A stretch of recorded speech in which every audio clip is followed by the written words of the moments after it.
Hi, my name is Efe Omorogbe.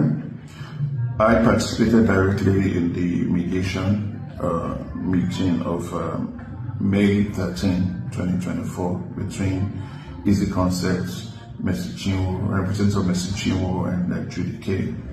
A few days prior, I'd been invited by a lawyer friend of mine who wanted me to provide context, industry insights concerning the disputes. And in all honesty, the conversation was around the transfer of master rights. I'm not privy to the prior events, but what I was told was that a certain gentleman had been arrested and they're negotiating the terms of a resolution. And one of the terms that he was kicking against was the transfer of the master rights from the label to the artist based on whatever disagreements they were having. So I attended that meeting at the residence of the Reverend gentleman, and there was also representatives of both artists.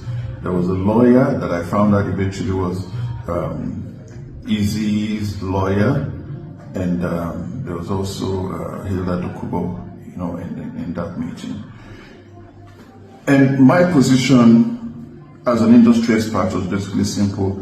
The issues can be resolved, they will be resolved through whatever process that all the parties agreed. As far as the master rights was concerned, I shared my thoughts to everybody sitting there that the master rights traditionally reside, with the record label.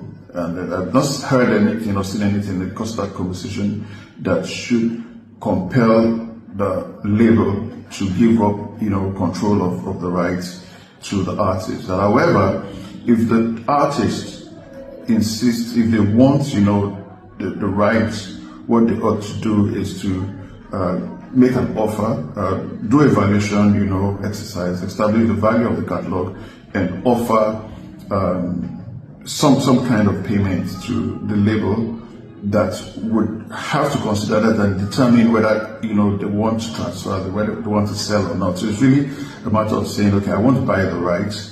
How much are you going to sell it to me? From what I know, that is basically the standard practice. I reference the fact that at that particular time, Burna Boy and Spaceship, Entertainment were in a conversation that made a bid to buy the rights, the master rights to it's recordings that were put out under aristocrats, around 2013, 2014, 2015-ish. And for me, that was the standard practice. People buy back their master rights if the labels are willing to sell. It's not something you bring in law enforcement or you compel someone, to sign out. That the much I know, that was the